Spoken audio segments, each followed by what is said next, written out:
Hello everyone, welcome back to my channel इंग family. तो आज हम करने वाले हैं क्लास 12 हिस्ट्री का पार्ट 2 का चैप्टर नंबर 5, जो कि आपका चैप्टर होने वाला है through the eyes of the traveller.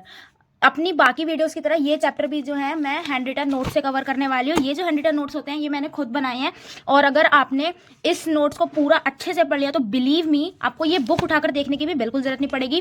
Point to point, tip to tip मैंने इसको बनाया, सारी इंपॉर्टेंट चीज़ें आपको इसके अंदर मिल जाएगी। ठीक है, और जो प्रीवियस आपके चैप्टर है, चैप्टर 1, 2, 3, 4, उसका जो है लिंक आपको यहाँ पे आ रहा होगा। प्लेलिस्ट है पूरी हिस्ट्री की, आप वहाँ पे जाकर देख सकते हो। और आई नो वीडियो बहुत ज़्यादा डिले हो गई है, बट कोई नहीं, चलो अब हम अपने चैप्टर को स्टार्ट करते हैं और आगे से वीडियो डिले नहीं होएगी, ये मेरा प्रॉमिस है। तो आप अपना प्रॉमिस निभाइए कि वीडियो को लाइक कर दो और चैनल को मेरे सब्सक्राइब कर दो और शेयर भी करो अपने फ्रेंड्स के साथ, उनके भी थोड़े अच्छे नंबर आ जाएंगे। ठीक है, तो without wasting any time let's get started. तो आपका ये जो चैप्टर है ना, ये 4 ईयर बहुत इजी चैप्टर है, इसमें ज़्यादा कुछ है नहीं। 3 लोगों के बारे में पूरा चैप्टर आपका घूम रहा है। तो ये बात है सेंचुरी 10th to 17th की। ठीक है, सबसे पहले एक क्वेश्चन हमारा अराइव हुआ है चैप्टर में कि ट्रैवल क्या है, व्हाट इज ट्रैवल। ट्रैवल आप लोगों ने भी बहुत किया है, और बहुत से लोग तो बोलेंगे हमारी हॉबी है ट्रैवल करना, हमारा ड्रीम है ट्रैवल करना, हमें पसंद है ट्रैवल करना, है ना। तो ट्रैवल क्यों करते हैं लोग? In search of food, work, काम की तलाश में, खाने की तलाश में, नेचुरल डिजास्टर जो होता है, वर्क। ठीक है, और जो नेचुरल डिजास्टर होते हैं, मतलब कि जैसे कि कहीं पे फ्लड हो गया, बाढ़ आ गई, कहीं पे भूकंप आ गया, तो इन सब चीज़ों से बचने के लिए लोग एक जगह से दूसरी जगह जाते हैं, ट्रेडिंग के लिए जाते हैं और एडवेंचर के लिए जाते हैं। तो इस चैप्टर में 3 लोगों की बात हुई है। सबसे पहले हमारे हैं अल बिरूनी, जो कि उज्बेकिस्तान से आए थे। नंबर 2 पे है इब्न बटूता, जो कि मोरक्को से आए थे। और नंबर 3 पर है फ्रांसिस्को बर्नियर, जो कि हमारे फ्रांस से आए थे। याद रखना इनको, बहुत ईजी है। देखो, फ्रैन इनके नाम में आ रहा है, तो ये फ्रांस से आए थे, ऐसे याद रख लेना। ठीक है, और अल बिरूनी उज्बेकिस्तान, इब्न बटूता मोरक्को। तो सबसे पहले हम अल बिरूनी के बारे में पढ़ते हैं। अल बिरूनी एंड किताबुल हिंद। जो किताबुल हिंद है, ये इनका वर्क है ट्रैवल का, मतलब इनकी ये किताब है, इनकी ये बुक है जो इन्होंने लिखी थी अबाउट इंडिया। तो जो अल बिरूनी थे वो क्वारिज्म से आए थे, पंजाब। कहाँ आए थे? क्वारिज्म से, पंजाब में। 973 में जो है अल बिरूनी पैदा हुए थे उज्बेकिस्तान में। अब आप बोलोगे क्वारिज्म से आए थे तो उज्बेकिस्तान में कैसे पैदा हुए? तो जो क्वारिज्म था वो प्रेजेंट है उज्बेकिस्तान है। ओके, तो लैंग्वेज जो थी अल बिरूनी को, सिराइक आती थी, अरेबिक आती थी, पर्शियन, हिब्रू और संस्कृत जो है अल बिरूनी को आती थी। इन 1017 जो सुल्तान मोहम्मद थे, उन्होंने इन्वेड किया था क्वारिज्म पे, और अपने साथ ना कुछ अच्छे अच्छे पॉइंट्स को वो ले गए थे, जिनमें से एक थे अल बिरूनी। अल बिरूनी को भी वो अपने साथ ले गए थे अपनी कैपिटल गजनी के अंदर। ठीक है, और अल बिरूनी ने फिर क्या किया, अपनी जो रेस्ट ऑफ लाइफ थी वहां गुजारी, और वो मर गए 70 की एज में। जो पंजाब था वो जो था उस टाइम पे पार्ट था गजनाविद एम्पायर का। ठीक है, अल बिरूनी जो है उन्होंने अपने जिंदगी के बहुत सारे साल जो है ब्राह्मण के साथ, प्रीस्ट के साथ, जो पंडित पुजारी होते हैं इनके साथ गुजारे, स्कॉलर्स के साथ गुजारे, और संस्कृत लर्न करी, रिलीजियस को समझा। और एक वर्ड यहाँ पे टर्म दी गई है मेट्रोलॉजी। तो मेट्रोलॉजी क्या होती है? Science of measurement. ये चीज भी उन्होंने पढ़ी। अब अगर हम बात करें किताबुल हिंद की, तो किताबुल हिंद जो थी वो लिखी गई थी by Al Biruni in Arabic, और ये एक वॉल्यूमिनस टेक्स्ट था जो कि 80 चैप्टर्स में डिवाइड था। तो किताबुल हिंद के बारे में आता है, इट इज इंपॉर्टेंट। ये 80 चैप्टर में थे टोटल, और जैसे कि सब्जेक्ट वाइज जो है चैप्टर बटे हुए थे। जैसे कि पहला चैप्टर आपका हो गया रिलीजन, दूसरा आपका चैप्टर हो गया इसका फिलोसफी, तीसरा हो गया एस्ट्रोनॉमी, फिर festival, then social life, then weight, etcetera etcetera. ऐसे टोटल 80 चैप्टर थे, और हर एक चैप्टर जो है ना वो एक क्वेश्चन से बिगेन होता था। ठीक है, एक क्वेश्चन मार्क से बिगेन होता था, जैसे कि व्हाट इज रिलीजन, ऐसे करके फिर चैप्टर के बारे में होगा। और जो पूरा जो चैप्टर था वो कॉन्क्लूडिंग एंड होता था कंपेयर करके from other culture. Indian culture को लास्ट में कंपेयर करता था वो अदर कल्चर से। ठीक है, तो जो अल बिरूनी था वो फैमिलियर था with translation and adaptation of different languages, जैसे कि संस्कृत, पाली, प्राकृत, ये सबको वो अरबिक में ट्रांसलेट कर लेते थे। जो हिंदू वर्ड है वो कहाँ से ड्राइव हुआ है? अब एक मेन बात आती है हिंदू।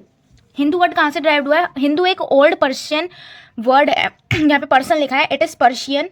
ठीक है, ओल्ड पर्शियन वर्ड है जो कि रेफर करा जाता है to region east of the river Sindhu. Sindhu river के जो रीजन है उसको हिंदू बोला गया, और वहाँ के रहने वाले लोगों को हिंदू बोला गया। Making sense of an alien world. अब जो है हम यहाँ पे पढ़ने वाले हैं कि अल बिरूनी को क्या क्या प्रॉब्लम हुई। अब ऑब्वियसली जब हम एक जगह से दूसरी जगह जाते हैं सालों के लिए, हमें वहाँ से दिक्कत तो आएंगी ना, वहाँ पे आएगी नहीं आएगी? आएगी ना। तो उनको क्या क्या दिक्कत आई वो हम पढ़ने वाले हैं। तो लैंग्वेज, सबसे पहले तो लैंग्वेज उनका सबसे बड़ा बैरियर था। क्या? लैंग्वेज। अब अगर मान लो आप यहाँ से चाइना जाओगे, मान लो आपको चाइनीज़ नहीं आती, मेरे को चाइनीज़ नहीं आती, अब मैं चाइना जाऊँगी तो मेरे को बहुत ज़्यादा डिफिकल्टी होगी वहाँ के लोगों से कॉन्टैक्ट करने में, अगर उनको इंग्लिश नहीं आती होगी तो। है ना। तो यही बात है, उनको जो लैंग्वेज का बहुत बड़ा बैरियर था, क्योंकि उनको लगा था कि जो संस्कृत है वो बहुत ज़्यादा डिफरेंट है अरेबिक से और पर्शियन से, और जो आइडिया और कॉन्सेप्ट है यहाँ के वो इजीली ट्रांसलेट नहीं हो पा रहे थे from one language to another. फिर उसके बाद रिलीजियन डिफरेंस है, रिलीजियस बिलीफ डिफरेंट है, प्रैक्टिस डिफरेंट है, वहाँ पे कुछ और होता है, यहाँ पे कुछ और होता है। तो उनको इस चीज़ को भी समझने में बहुत दिक्कत आ रही थी। और ज़्यादातर जो अल-बिरूनी का काम था वो टोटली ऑलमोस्ट कह लो आप डिपेंड था on the work of Brahmins, क्योंकि उन्होंने अपनी ज़िंदगी के सालों गुजारे ब्राह्मण पीस के साथ, तो उन्हीं के काम पे उनका जो वर्क था वो डिपेंड था बिल्कुल। जैसे कि वेदास, पुराणास, ठीक है, मनुस्मृति, भगवत गीता, पतंजलि, वर्क ऑफ पतंजलि, इन सब काम पे, इन सब चीज़ों को पढ़ के उन्होंने अपना वर्क उस पर डिपेंड कर दिया था, उनका कोई और सोर्स नहीं था। अब अल-बिरूनी के अकॉर्डिंग इंडियन कास्ट और में क्या चीज़ थी, तो अल-बिरूनी के अकॉर्डिंग जो है इंडिया का कास्ट सिस्टम जो था पैरेलल था टू पर्शिया। कैसे? जो पर्शिया है वहाँ पे 4 कैटेगरीज होती थी, कितनी? 4 कैटेगरीज। कौन कौन सी? Knights and princes, then monks, lawyer, fire priest, physician, scientist, और उसके बाद सबसे नीचे आते थे उनके पीजेंट्स एंड आर्टिशियंस। ये 4 कैटेगरीज है, सबसे ऊपर सबसे बड़ा, उससे छोटा, उससे छोटा, सबसे छोटा, ठीक है। तो सोशल डिवीजन तो जो था ना उनका वो इंडिया से ज़्यादा यूनिक नहीं था। और उन्होंने एक चीज़ पॉइंट आउट करी है कि इस्लाम धर्म में जो है सारे मैन को इक्वल कंसीडर किया जाता है, सब सारे आदमियों को इक्वल माना जाता है, बस उनका जो डिफरेंस है वो यही डिफरेंस है कि उनकी पीटी में डिफरेंस है। इट मीन्स कि रिस्पेक्ट टू रिलीजन मैंने लिखा भी है, ठीक है। इस चीज़ में बस वो मतलब पूजा कह लो, हम में तो पूजा कहते हैं कि भगवान की आराधना, इस ये चीज़ करने में मुझे नहीं पता इस्लाम धर्म में क्या कहते हैं, तो आप थोड़ा मैनेज करो। और बाकी जो उनका जो ये पूजा आराधना करने का जो सिस्टम होता है वो थोड़ा थोड़ा डिफरेंस था, बाकी उनमें मैन को इक्वली माना जाता है, मैन को। Disapprove notion of pollution. अब देखो एक ना कटाक्ष में इसमें बात, आयरनी वाली बात क्या हुई है, नोशन ऑफ पॉल्यूशन को उन्होंने डिसअप्रूव किया। उन्होंने बोला कि यहाँ का जो है ना, जैसे कि पोल्यूशन हो रहा है तो वो रिकवर हो जा रहा है, जो पोल्यूशन है जैसे कि हमारी एयर गंदी हो रही है तो वो रिकवर हो जा रही है, जो पानी है, जो समुद्र का पानी है वो पोल्यूट नहीं हो पा रहा है, वो क्या कर रहा है, उसमें नमक है, वो सॉल्ट है पानी में, इस वजह से वो दोबारा से ठीक हो जा रहा है। लेकिन जो सोशल पोल्यूशन है वो कैसे रिकवर होगा, वो नहीं रिकवर हो रहा है, वो इंट्रिंसिक बन चुका है, कास्ट जो है इंट्रिंसिक बन चुकी है, पार्ट ऑफ नेचर बन चुकी है कास्ट। जो रियल पोल्यूशन होता है ना, जैसे कि धुआं ये सब ठीक हो जा रहा है, वो कवर कर दे रहा है नेचर उसको, अपने आप को। लेकिन जो कास्ट है वो इंट्रिंसिक, मतलब कि नेचर का ही पार्ट कास्ट बन चुकी है, जो कि नहीं ठीक हो पा रही। कास्ट में इतना ज्यादा पोल्यूशन, ऊंच नीच हो गई है कि वो ठीक नहीं हो पा रही है। ये जो है बहुत ज्यादा इन्फ्लुएंस हुई है by the study of normative Sanskrit, ठीक है, which laid down the rule of governing. अब एक बात कही गई है, एक वर्ड जो कि अंत्यजा। अंत्यजा क्या है? अंत्यजा मतलब वो लोग जो कि सिस्टम के बाहर पैदा हुए, born outside the system, expected to provide. अब ये जो अंत्यजा लोग थे ना, इनकी कैटेगरी बना दी गई कि तुम लोग सिस्टम से बाहर, मतलब ऊंची कास्ट से बाहर पैदा हुए हैं, अब तुम्हारा क्या काम है, तुम्हें इन एक्सपेंसिव, मतलब एकदम चीप सस्ती लेबर प्रोवाइड करनी है। किसको? पीजेंट्स एंड जमींदार्स को, ठीक है। फिर इसमें इन्होंने एक वर्णा सिस्टम की भी बात करी गई है कि वर्णा सिस्टम में 4 वो होते हैं, ब्राह्मण, क्षत्रिय, वैश्य, शूद्रा, इस चीज़ की भी बात करी गई है, ठीक है, ये सब आपको पता है। फिर हमारा नेक्स्ट आता है इब्न बटूता। अब हमने पूरा का पूरा पढ़ लिया अबाउट अल-बिरूनी, अब हम करने वाले हैं इब्न बटूता। तो इब्न बटूता's रिहाला, जैसे अल-बिरूनी ने कौन सी बुक लिखी थी, मैंने आपको बताई है ना, कौन सी लिखी थी, कॉमेंट में बताओ अब आप। तो ऐसे ही इब्न बटूता ने रिहाला लिखी थी। इब्न बटूता जो थे, उनकी जो बुक ऑफ ट्रैवलर थी उसका नाम था रिहाला, जो कि अरेबिक में थी। फिर उसके बाद उसमें डिटेल्ड इन्फॉर्मेशन थी about social and cultural life. ये एक मोरक्कन ट्रैवलर थे, जैसे कि मैंने बताया वो मोरक्को से आए थे, और ये एक बहुत ही ज़्यादा रिस्पेक्टफुल और एजुकेटेड फैमिली से बिलोंग करते थे। इस्लाम धर्म की शरिया वगैरह का लॉ बहुत माना जाता था इनकी फैमिली में। तो इन्होंने कंसिडर किया ट्रैवल को to be more important then मतलब कि देन बुक्स, मतलब कि ट्रैवल से जो नॉलेज मिलती है आपको, ट्रैवलिंग से जो नॉलेज मिलती है, उतनी नॉलेज आपको बुक से भी नहीं मिलेगी, ऐसे इन्होंने बोला का। फिर सीरिया, देन थर्ड में इराक, फिर यमान, फिर ओमान, इतनी जगह इन्होंने किया है travel. He reach Sindh in 1333। Sultan of Delhi जो थे वो इम्प्रेस हो गए थे बाय हिम बहुत ज़्यादा, और इन्होंने इब्न बटूता को अपॉइंट कर लिया था एज काजी इन देयर। तो एज अ जज ऑफ दिल्ली उनको जो है अपॉइंट कर दिया गया था, सुल्तान जो थे दिल्ली के, उनके द्वारा। तो 18 महीने तक ना वो काजी की उन्होंने काम किया as a Qazi, as a जज दिल्ली का। 18 मंथ्स के बाद उन्होंने सोचा कि मैं श्रीलंका जाऊंगा, फिर वो वहाँ गए, फिर वो मालदीव्स गए, देन वो बंगाल गए, देन वो चाइना गए, ठीक है। फिर उन्होंने डिसाइड किया कि अब मैं घर वापस चला जाऊंगा, कब? 1347 में। तो इनका जो अकाउंट था उसको कंपेयर किया गया है मोरक्को पोलो के अकाउंट से। According to Ibn Battuta it took 40 day. Ibn Battuta के अकॉर्डिंग ना 40 दिन लगते थे मुल्तान से दिल्ली जाने में, और 50 दिन लगते थे सिंध से दिल्ली जाने में, ठीक है। जो इब्न बटूता ने देखा, उन्होंने सब कुछ रिकॉर्ड किया, अपनी ऑब्जर्वेशंस को रिकॉर्ड किया, नए कल्चर को रिकॉर्ड किया, वहाँ के लोगों को रिकॉर्ड किया, वहाँ के बिलीफ एंड वैल्यूज़ को रिकॉर्ड किया अपने बुक रिहाला के अंदर। अब एक और बात आई है कि उनकी जो ट्रैवलिंग थी वो सिक्योर तो नहीं थी। अब आप ट्रैवल करोगे, और उस जमाने में इतनी लेवल की सिक्योरिटी भी नहीं होती थी, इनसिक्योर ट्रैवलिंग उनकी रही है। कैसे? बहुत बार उनको जो है लुटेरों ने, डाकुओं ने, चोरों ने लूटा है बहुत बार।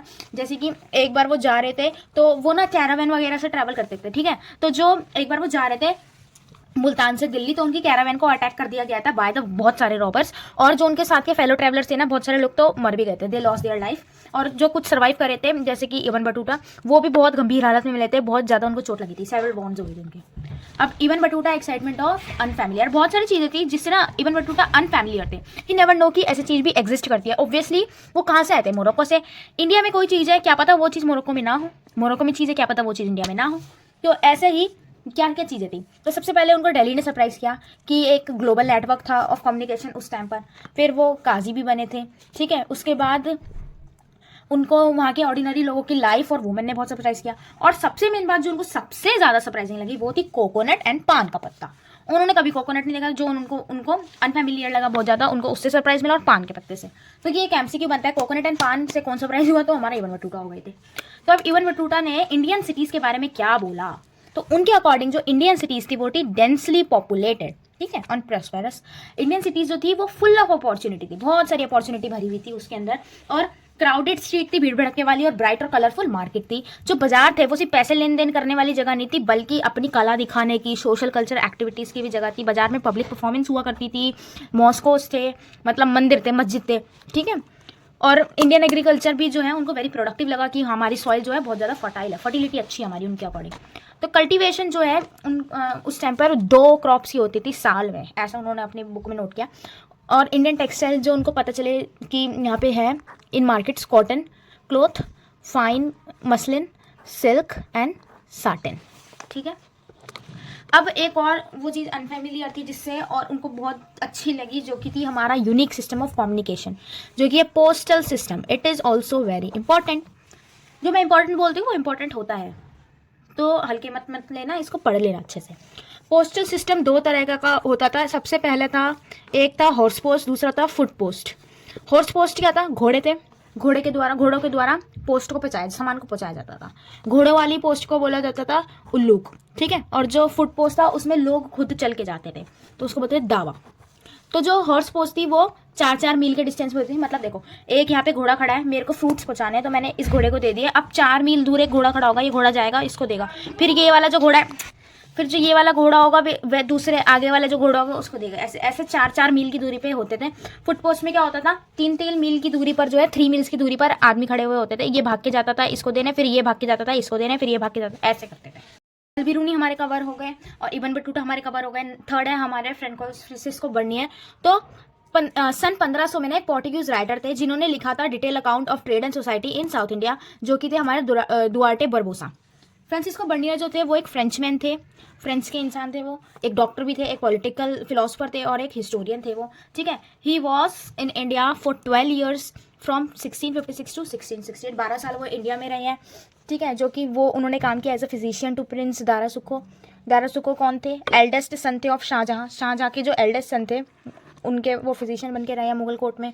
और इन्होंने डेडिकेट किया था अपना सारा काम टू द लुइस 14, जो कि उस टाइम पर किंग थे ऑफ फ्रांस। और इन्होंने इंडिया को एक बहुत ही ज़्यादा ख़राब सिचुएशन में देखा था। इन्होंने इंडिया की जो नेगेटिव बातें अपने अकाउंट में नोट करी है।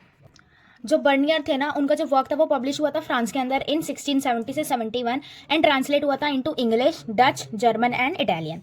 लेकिन बिटवीन 1670 से 1725 तक उनका जो अकाउंट था, मतलब उनका जो काम था, उसको रीप्रिंट किया गया, दोबारा से प्रिंट किया गया 8 बार फ्रेंच के अंदर, और 1684 में 3 बार प्रिंट किया गया इंग्लिश के अंदर। ओके, तो now how Bernier degenerate east. तो बर्नियर ने जो है कंपेयर किया था, उसने क्या देखा इंडिया के अंदर और क्या है यूरोप के अंदर। तो उसने इंडिया को वेस्ट से पूरा कंपेयर किया था। बुक जो थी बर्नियर की, उसका नाम था Bernier's travel in the Mughal empire. ये उनकी बुक का नाम है, एमसीक्यू बेसिस के लिए इंपॉर्टेंट है। अब फ्रांसिस्को बर्नियर ने एक यूनिक लैंड ओनरशिप के बारे में बात करी गई है। इंडिया में बोला गया है कि उनके अकॉर्डिंग इंडिया में उस टाइम पे लैक ऑफ प्राइवेट प्रॉपर्टी या फिर लैक ऑफ प्राइवेट लैंड था। मतलब कि प्राइवेट लैंड लोगों पे था ही नहीं, अपना खुद की ज़मीन किसानों पे थी नहीं। वो राजा की, मुगल एम्पायर के टाइम पे वो मुगलों की ज़मीन पे काम करते थे, उनका कुछ नहीं था। क्राउन ओनरशिप था, मतलब कि राजा की ज़मीन हुआ करती थी, है। और ये बहुत ज़्यादा हार्मफुल है for the state as well as its people. जो लैंड होल्डर थे ना, वो अपनी ज़मीन को पास नहीं कर सकते। तो अब देखो, जैसे आपका घर है, आपके पापा का घर है, आपके पापा के बाद वो आपका है, आपके बाद वो आपके बेटे का है, आपके बेटे के बाद उसका है, या आपके बच्चों का है, बेटा बेटी जो भी है।